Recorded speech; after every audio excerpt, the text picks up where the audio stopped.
हैं जहां पर गोगुंदा में विधवा महिला से मारपीट के मामले में न्यूज 18 राजस्थान की खबर का असर हुआ है। राज्य महिला आयोग अध्यक्ष के मामले पर संज्ञान लिया है। रेहाना रियाज ने कहा है कि कलेक्टर और एसपी को निर्देश दिए गए, मामले में तथ्यात्मक रिपोर्ट मांगी गई है और इस तरह के अत्याचारों को बर्दाश्त नहीं किया जाएगा, ये बात भी कही गई।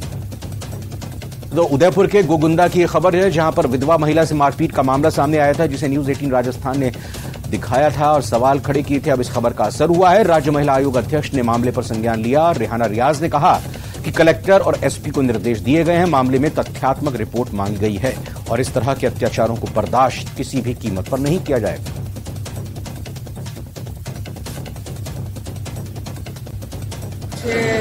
मीडिया के थ्रू पता लगा था उदयपुर में कोई महिला ने महिला के साथ में मारपीट की है, कोई उसका वीडियो वायरल हुआ है। उस बारे में मैंने एसपी उदयपुर से बात करी है।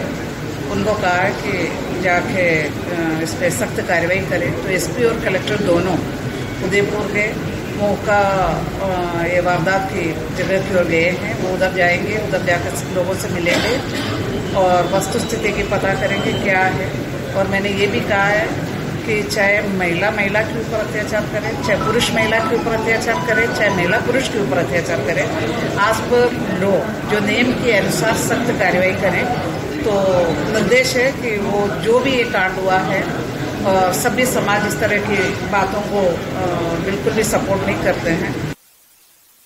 ये 29 तारीख की घटना है बेकरिया थाना क्षेत्र की, जहाँ पे एक विधवा महिला है जिनका किसी व्यक्ति से सो कॉल्ड अफेयर था।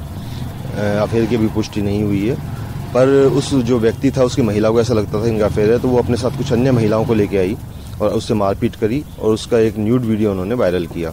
हमारे पास कोई रिपोर्ट नहीं आई थी। हमें जैसे ही पता चला कि ऐसा कोई वीडियो वायरल हो रहा है तो हमने स्वतः संज्ञान लेते हुए तुरंत पुलिस को उनके घर पर भेजा। कल रात को उनसे रिपोर्ट प्राप्त करी, केस दर्ज किया और हमारी टीम मुलजिमों को गिरफ्तार करने के लिए गई हुई है। और वहीं इस मामले में महिला के साथ हुई हैवानियत पर राज्य महिला आयोग की अध्यक्ष रेहाना रियाज ने दुख जाहिर किया, साथ ही आरोपी के खिलाफ कार्रवाई की मांग की। एक प्रेस कॉन्फ्रेंस चल रही है, पुलिस अधिकारी इस वक्त इस पूरी खबर के बारे में जानकारी दे रहे हैं।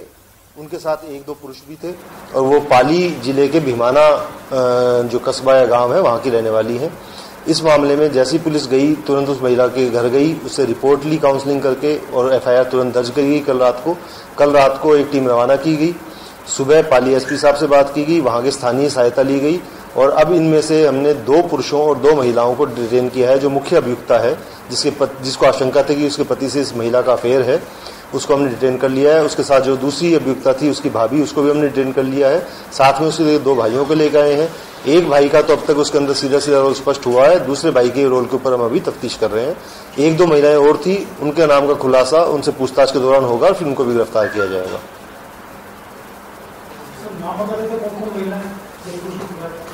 पुरुष का नाम हमें आपको बता देंगे, अभी वो लेके आए हैं, डिटेन किया है तो उनके नाम हम अभी आपको थोड़ी देर बता देंगे। कलेक्टर साहब ब्रीफिंग करेंगे, उसके बाद मैं आपको बता दूंगा उनके नाम।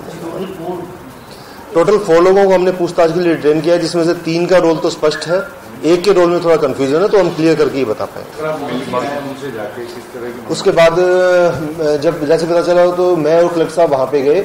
वो अंदर जाके काफी इंटीरियर में उनका मकान था। वहां पे हमारे जाने का मकसद इतना था कि उनको किसी भी प्रकार की कोई मेडिकल की सहायता या अन्य कोई सहायता देनी हो उपलब्ध कराई जा सके। जब वहां पे गए तो वहां पे पता चला कि उसकी हालत थोड़ी उस टाइम तबीयत नासाज थी, तो तुरंत कलेक्टर साहब ने निर्णय लेते हुए वहां से उनको अपने साथ लाने का निर्णय लिया। तो उनको हम साथ में लेके यहाँ पे हॉस्पिटल में लेके आए, उनका पूरा चेकअप करवाया गया।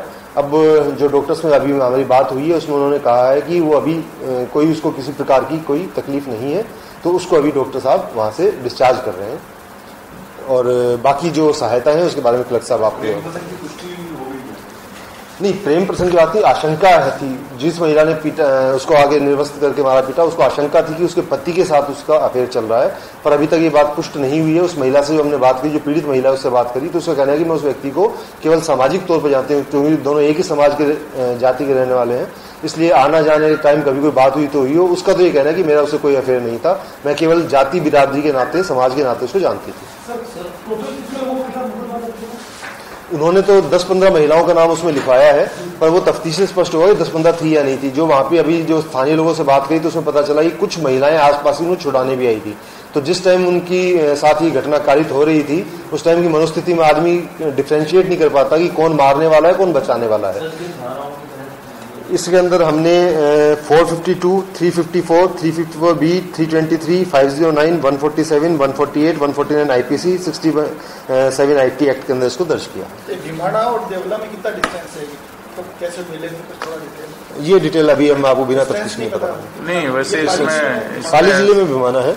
जो परिजनों से बात हुई उसके अनुसार उनका ये कहना है कि वो कुछ उनकी रिश्तेदारी भी है, इसलिए पहले से पूर्व परिचित आना जाना उसका रहा है। मतलब जो अभियुक्त है। तो कलेक्टर ताराचंद मीणा और एसपी भुवन भूषण ये प्रेस कॉन्फ्रेंस के जरिए इस पूरी खबर की ब्रीफिंग देते हुए फिलहाल इसी खबर के साथ अभी बुलेटिन